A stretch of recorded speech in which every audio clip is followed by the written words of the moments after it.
सभी दर्शकों को मेरा नमस्कार। I Nimesh Dabral welcome you all to SF classes and I hope you are all doing great. तो फाइनली हम करंट अफेयर्स की पहली वीडियो के साथ आ चुके हैं और इन सीरीज़ में जो करंट अफेयर्स की वीडियोस की सीरीज़ आएगी, इन सीरीज़ में हम ऐसे करंट अफेयर्स की बात करेंगे जो ना ही केवल कॉम्पिटिटिव एग्ज़ाम्स के पॉइंट ऑफ व्यू से इम्पोर्टेंट हैं, बट साथ ही साथ ये जनरल अवेयरनेस के लिए भी बहुत ज़्यादा इम्पोर्टेंट होंगे। ठीक है, हमें सारे सिटीजन्स को पता होना चाहिए कि ऑल अराउंड द वर्ल्ड क्या चल रहा है जो हमारे देश को इम्पैक्ट कर सकता है और हमारे देश का रिस्पॉन्स इन इवेंट्स की तरफ क्या रहता है। तो रिसेंटली क्या हुआ है कि हमारे foreign minister doctor S Jaishankar ने, हाँ, एक बिलियनियर हैं यूएसए के जॉर्ज सोरोस, उनके ऊपर एक स्टेटमेंट दी है। ठीक है, इन्होंने कहा है कि जॉर्ज सोरोस क्या हैं, old rich opinionated and dangerous. ठीक है, तो ऐसा क्यों कहा है डॉक्टर एस जयशंकर ने, वो हम जानेंगे इस वीडियो में। तो पहले देख लेते हैं कि डॉक्टर एस जयशंकर की एग्जैक्ट स्टेटमेंट क्या थी। Well, look, I actually made 2 points. One, how the world is changing, it is rebalancing, it is less Euro Atlantic. I don't think everybody gets that. I think old habits die hard. I mean, very candidly, there are still people in the world who believe that their definition, their preferences, their views must override everything else. So, since you mentioned this specific example, I don't know how familiar people are with what was said at the Munich conference. Essentially, Mr. Soros said India is a democratic country, but he doesn't think the Prime Minister of India is a Democrat. And by the way, a few years ago, in the same conference, I was there at that time, he actually accused us of planning to strip millions of Muslims of their citizenship, which of course didn't happen. It was a ridiculous suggestion.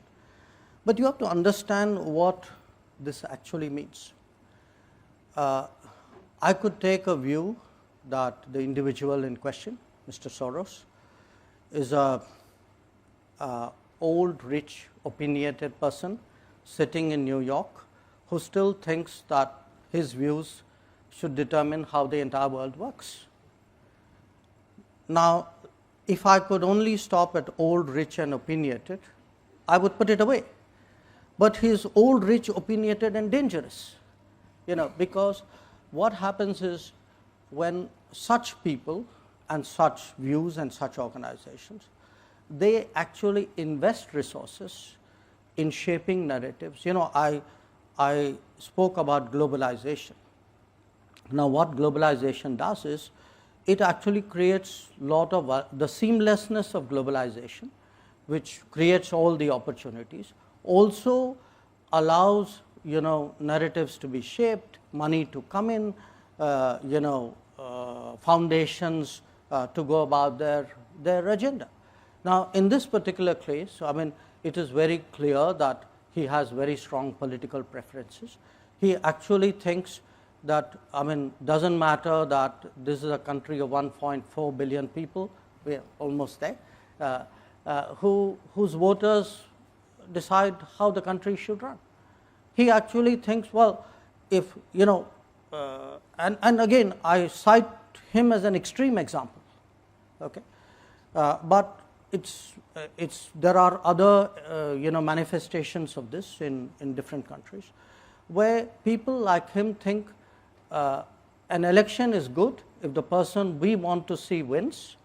If the election throws up a different outcome, then we actually will say it's a flawed democracy. देखिए, इस video में doctor S Jaishankar ने कहा है कि अब जो दुनिया है वो लेस यूरो अटलांटिक रह चुकी है। मतलब कि जो यूरोप की डेवलप्ड कंट्रीज थी, अब उनकी जो सिग्निफिकेंस है वो धीरे धीरे कम हो रही है और जो एशियाज़ में नए पावर हाउसेस उभर रहे हैं धीरे धीरे। तो क्या हो रहा है कि जो पावर है उसका शिफ्ट हो रहा है एशिया की तरफ, और ये जो बात को एक्सेप्ट करना कुछ लोगों के लिए बहुत ज़्यादा मुश्किल हो रखा है।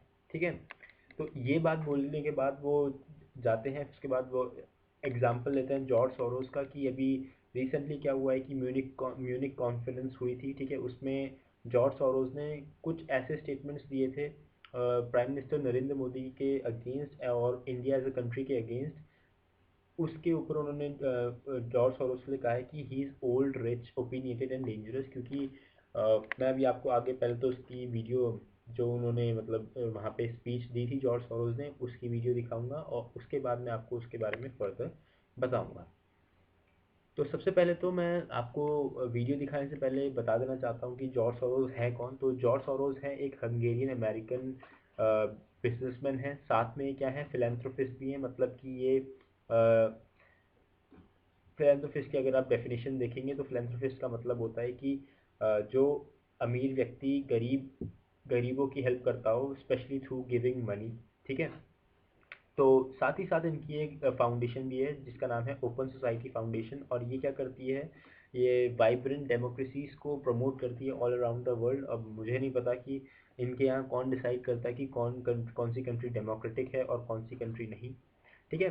तो चलिए पहले तो देखिए इस वीडियो में जॉर्ज सोरोस कहते हैं कि prime minister Narendra Modi is no democrat, मतलब कि वो डेमोक्रेट नहीं है। ठीक है। दूसरा कहते हैं कि जो इनका मीटियोरिक राइज रहा है, मतलब ये इतने जल्दी जो फेमस हुए हैं, ये एक पार्ट में उसमें किसने प्ले किया है, वो है जो ये मुस्लिम्स के अगेंस्ट जो क्राइम्स हैं उनको बढ़ावा देते हैं, इसकी वजह से इनका जो राइज हुआ है इतनी तेज़ी से हुआ है।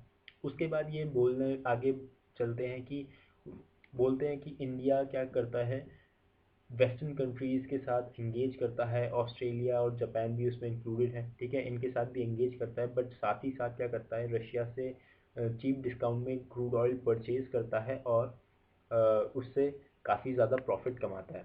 ठीक है। और साथ ही साथ ये भी बोलते हैं कि प्राइम मिनिस्टर नरेंद्र मोदी के अडानी के साथ बहुत क्लोज टाइज हैं। ठीक है।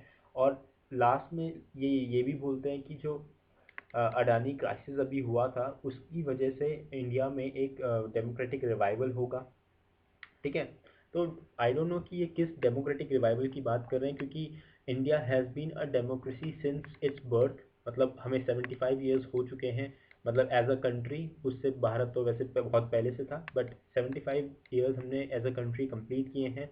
और हम स्टार्टिंग से लेकर अभी तक और फ्यूचर में भी हम डेमोक्रेटिक ही रहने वाले हैं, क्योंकि हमारे यहाँ ऐसा नहीं होता कि हम अगर कोई भी एक पॉलिटिकल पार्टी है वो इलेक्शन हार जाए तो वो सुप्रीम कोर्ट में जाके उसका दरवाज़ा खटखटाने लग जाती है कि भाई ये इलेक्शंस रिग्ड थे। ठीक है। तो हमारे यहाँ जो पॉलिटिकल पार्टीज़ हैं वो बहुत स्पोर्टिंगली इलेक्शंस के रिजल्ट्स को एक्सेप्ट करती हैं। ठीक है। तो इसके बाद अब हम पहले तो जान लेते हैं कि जॉर्ज सोरोस की जो ओपन सोसाइटी फाउंडेशन है वो भी क्या करती है और जॉर्ज सोरोस खुद क्या है। ठीक है। तो मैंने जैसे आपको बताया कि जॉर्ज सोरोस एक बिजनेसमैन है। ठीक है।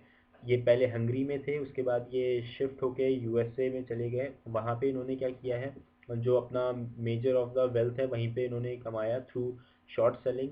ठीक है। अभी मैं आपको शॉर्ट सेलिंग का भी मतलब बताऊंगा कि शॉर्ट सेलिंग होती क्या है। तो आइए देखते हैं शॉर्ट सेलिंग का मतलब क्या होता है। तो देखिए यहाँ पे शॉर्ट सेलिंग की डेफिनेशन लिखी हुई है कि short selling involves borrowing a security whose price you think is going to fall from your brokerage and selling it on the open market. Your plan is to then buy the same stock back later, hopefully for a lower price uh, than you initially sold it for, and pocket the difference after repaying the initial loan. ठीक है। तो ये तो अंग्रेजी में इसकी definition हो गई, बट हम इसको थोड़ा सा सिंपल टर्म्स में समझते हैं। मान लीजिए कोई भी एक XYZ कंपनी है जिसने क्या किया है, जिसका आपको लगता है कि इसके स्टॉक्स फ्यूचर में गिरने वाले हैं। ठीक है। तो आप क्या करेंगे, इस कंपनी के कुछ शेयर्स आप किसी इन्वेस्टर से बोरो कर लेंगे। ठीक है। मान लीजिए आपने 100 शेयर्स क्या किया, बोरो कर लिया। ठीक है। और हमने देखा कि जो इसका एक शेयर का भी प्राइस चल रहा है वो है $50। तो आप क्या करेंगे, इन 100 शेयर्स को ओपन मार्केट में बेचेंगे तो आपको टोटल मिलेगा $5000 का इनकम आपकी होगी। ठीक है। उसके बाद आप क्या करेंगे कि जैसे ही कंपनी के शेयर्स फॉल करना शुरू करते हैं और मान लीजिए कि ये गिर के $25 हो जाते हैं। ठीक है। तो आप क्या करेंगे, वापस जो आपने शेयर्स बेचे थे $5000 में, दोबारा से 100 शेयर्स आप खरीद लोगे $2500 में। मुझे लगता है आपको इतनी सिंपल मैथ्स आती होगी कि 25 शेयर्स हैं तो इंटू 100 करेंगे तो 2500 हो जाएगा। तो यहाँ पे आपने क्या किया, जैसे ये $2500 के आप 100 शेयर्स खरीद लेंगे, ये आप वापस किसको कर देंगे, जो हमारे इन्वेस्टर जिससे आपने क्या किया था, बोरो किया था, ठीक है, उसको आप ये वापस कर देंगे। और जो इनके बीच का जो आपने ये इस जितने में बेचा और जितने में आपने खरीदा, ये जो डिफरेंस आएगा, ठीक है, 2500 का डिफरेंस आपको यहाँ पे दिखाई दे रहा है। तो ये जो डिफरेंस आएगा आपका, ये क्या हो जाएगा, नेट प्रॉफिट हो जाएगा बिना कुछ किए, ठीक है। बट ये क्या होता है, ये जो मेथड है ना शॉर्ट सेलिंग का, ये बहुत ज़्यादा रिस्की भी है, क्योंकि कई बार ऐसा होता है कि कंपनी के शेयर्स ना गिर के वो बढ़ भी सकते हैं, और अगर बढ़ जाएंगे तो क्या होगा, आपको हाई प्राइस पे शेयर्स को वापस खरीद करके जो आपने जिससे बोरो किए थे उसको देना पड़ेगा, जिससे आपको क्या होगा, प्रॉफिट ना होके लॉस हो जाएगा, ठीक है। तो ये शॉर्ट सेलिंग के लिए कई बार इन्वेस्टर्स क्या करते हैं कि जिस कंपनी का उन्हें शेयर गिराना है या फिर जिस इकॉनमी का उन्हें स्टॉक गिराना है, क्या करेंगे, उस इकॉनमी या उस कंपनी के बारे में मिसलीडिंग इंफॉर्मेशन फैलाना शुरू कर देंगे, ठीक है। जैसे एग्जांपल ले लेते हैं इंडिया का। अब यहाँ पे इंडिया में क्या करें हम, अचानक से एक न्यूज़ आने लग जाती है कि यहाँ पे मुस्लिम्स के अगेंस्ट क्राइम हो रहे हैं, ठीक है, और जो गवर्नमेंट है वो स्टेबल नहीं है, अ, बहुत ज़्यादा मिसमैनेजमेंट हो रही है। तो क्या होगा, इन्वेस्टर्स डर के मारे क्या करेंगे, अपना पैसा इस देश से बाहर निकालने लगेंगे, और जिससे क्या होगा, हमारे देश के स्टॉक्स गिरने लग जाएंगे और एक आर्थिक संकट सा आ जाएगा। तो इसी का यूज़ करके क्या करते हैं जो इन्वेस्टर्स होते हैं, वो शॉर्ट सेलिंग के थ्रू अपना पैसा कमाते हैं, ठीक है। जॉर्ज सोरोस भी सेम शॉर्ट सेलिंग, जैसे मैंने आपको बताया, ऐसा ही काम करते हैं, ठीक है। तो एक तरफ से तो ये शॉर्ट सेलिंग के थ्रू पैसा कमाते हैं, दूसरी तरफ से क्या करते हैं, ये एक फिलेंथ्रोपिस्ट हैं जो कि क्या है,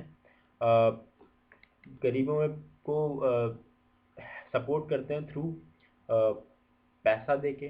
तो आई डोंट नो, ये बड़ा कॉन्ट्रडिक्टिंग सा है। तो आप अगर इनकी एक वीडियो भी देखेंगे तो आपको पता लगेगा कि ये खुद ही ऐसे मतलब जवाब देते हैं कि ये कभी एमोरल एक्टिविटीज़ में वो करते हैं, पार्टिसिपेट करते हैं, और कभी ये मॉरल एक्टिविटीज़ में पार्टिसिपेट करते हैं। तो चलिए मैं आपको इनकी वीडियो दिखाता हूँ जिसमें ये ऐसा कुछ बोलते हैं। Been blamed for financial collapse of Thailand, Malaysia, Indonesia, Japan, and Russia. All of the above. All of the above. Yeah. Are you that powerful? No, I think there's a great misunderstanding. Money. I cannot and do not look at the social consequences of what I do the right thing, and sometimes what I do has an unintended negative consequence, as it did in Russia. Recognizing that as a competitor, I've got to compete to win. As a human being, I am concerned about the society in which I live. Which George Soros am I talking to now? The amoral George Soros or the moral George Soros? It's one person. It's one person who at one time engages in amoral activities and at the rest of the time tries to be moral. Video में George Soros कहते हैं कि जब ये पैसा कमाने बाहर निकलते हैं तो ये अपने एक्शंस के सोशो इकोनॉमिक कॉन्सिक्वेंसेस को नहीं देख सकते, क्योंकि अगर ऐसा करेंगे तो ये पैसा नहीं कमा पाएंगे। गया है बहुत सी कंट्रीज़ की इकॉनमी को डिस्ट्रॉय करने में या फिर डैमेज करने में इनको काफ़ी ज़्यादा ब्लेम किया गया है, ठीक है। तो एक तरफ से तो ये ऐसा करते हैं। अब यहाँ पे मैं आपको भी दिखाऊंगा कि इनकी जो फाउंडेशन है वो क्या करती है। तो देखिए यहाँ पे ये है ओपन सोसाइटी फाउंडेशन का वेब पेज। तो यहाँ पे लिखा है कि the open society foundation works to build vibrant and inclusive democracies whose governments are accountable to their people, ठीक है। तो ये ऐसा कहते हैं कि हम वाइब्रेंट एंड इंक्लूसिव डेमोक्रेसीज को प्रमोट करते हैं जो कि अकाउंटेबल टू देयर पीपल हैं, ठीक है। तो यहाँ पे एक क्वेश्चन ये आ जाता है कि कौन डिसाइड करेगा कि कौन सी कंट्री डेमोक्रेटिक है और कौन सी कंट्री नहीं।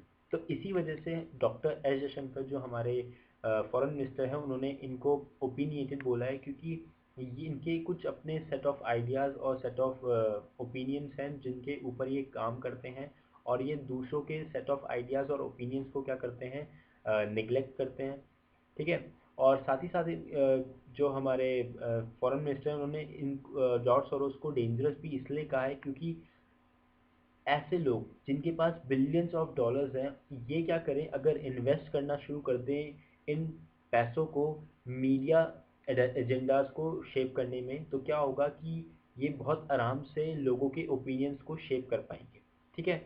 और जब ऐसा होगा तो क्या होगा कि लोग फ्री नहीं रह पाएंगे, इनके ओपिनियंस क्या होंगे, किसी थर्ड पार्टी के वजह से शेप हो रहे होंगे, ये खुद से नहीं सोच पाएंगे। तो इसीलिए आपके लिए भी मैं ये कहूँगा कि आप ऐसे एजेंडा से बच के रहिए, ठीक है। जो भी इंफॉर्मेशन आपके पास आती है उसको एनालाइज कीजिए, रिसर्च कीजिए उसके ऊपर, और तभी एक्सेप्ट कीजिए जब आपने बहुत अच्छे से उसके बारे में पढ़ लिया है। तो चलिए आज की वीडियो के लिए सिर्फ इतना ही। Thank you so much. और अगर आपने इस चैनल को अभी तक सब्सक्राइब नहीं किया है तो सब्सक्राइब टू एसएफ क्लासेस। मिलते हैं नेक्स्ट वीडियो में।